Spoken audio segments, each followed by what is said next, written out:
हिमाचल की शांत वादियों में बसा एक छोटा सा गांव, जहां जीवन की रफ्तार धीमी थी और हर शाम कहानियों से गुलजार होती थी। लेकिन इन कहानियों में एक कहानी ऐसी थी जो गांव वालों के दिलों में डर भर देती थी। भूतिया सुरंग की कहानी। यह एक पुरानी रेलवे सुरंग थी जिसे अंग्रेजों के जमाने में बनाया गया था, लेकिन एक भयावह हादसे के बाद उसे बंद कर दिया गया था। कहा जाता था कि उस हादसे में मारे गए लोगों की आत्माएं आज भी सुरंग में भटकती हैं।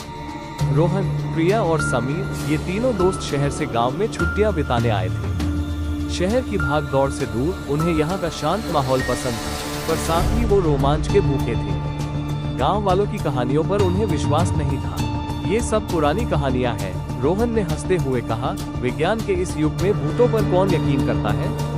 प्रिया और समीर भी उसकी बातों से सहमत थे।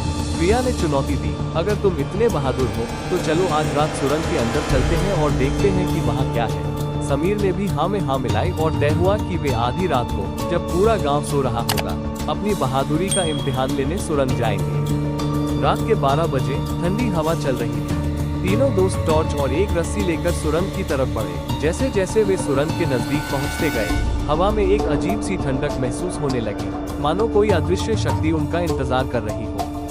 सुरंग का प्रवेश द्वार घनी झाड़ियों और लताओं से ढका हुआ था। टॉर्च की रोशनी में वे अंदर घुसे। अंदर का माहौल बाहर से बिल्कुल अलग था। हवा ठंडी और नम थी। दीवारों से पानी टपक रहा था, जिसकी आवाजें पूरे अंधेरे में गूंज रही थी। उनकी टॉर्च की रोशनी दीवारों पर अजीबोगरीब परछाइयां बना रही थी, जो पल पल बदल रही थी। समीर ने फुसफुसाकर कहा, यहाँ बहुत सन्नाटा है। प्रिया ने रोहन का हाथ कसकर पकड़ लिया।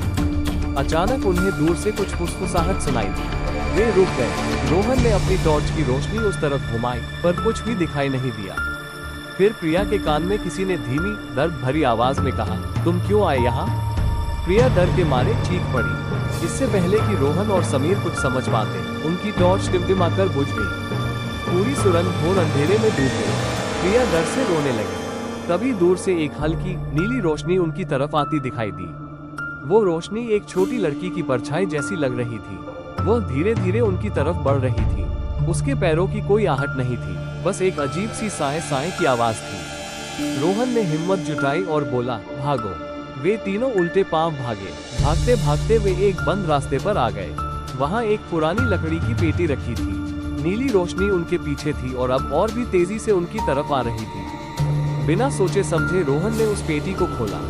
अंदर एक पुरानी गुड़िया और एक डायरी थी। जैसे ही रोहन ने डायरी खोली, नीली रोशनी ठहर गई। डायरी के पन्ने पीले हो चुके थे और उस पर एक बच्ची की हैंडराइटिंग में लिखा था। पहले पन्ने पर लिखा था, आज मेरा जन्मदिन है। पापा ने मुझे ये गुड़िया और यह डायरी दी है। हम सब आज रात ट्रेन से शिमला जा रहे हैं। मैं बहुत खुश हूँ। अगले पन्नों पर खुशियाँ भरी बातें थी, पर आखिरी पन्ने पर लिखा था, अचानक बहुत तेज आवाज हुई, ट्रेन हिल रही है, मुझे डर लग रहा है। पापा, मम्मी कहाँ है? जब तक वे ये सब पढ़ पाते, सुरंग की दीवारें हिलने लगी। ऊपर से पत्थर गिरने लगे। पेटी में से एक हल्की सी आवाज आई, मेरी कहानी सुनी? अब तुम सब यहाँ से चले जाओ। तीनों ने गुड़िया और डायरी को वहीं छोड़ दिया और जैसे तैसे पत्थरों से बचते हुए सुरंग के बाहर भागे। जब वे बाहर निकले तो सुबह हो चुकी थी। सूरज की किरणें उनके चेहरों पर पड़ रही थी, पर उनके दिल में अंधेरा ही अंधेरा था। वे उस रात के अनुभव को कभी नहीं भूल पाए। उन्हें यकीन हो गया कि सुरंग में कोई आत्मा नहीं, बल्कि एक बच्ची की यादें और उसका दर्द आज भी मौजूद है।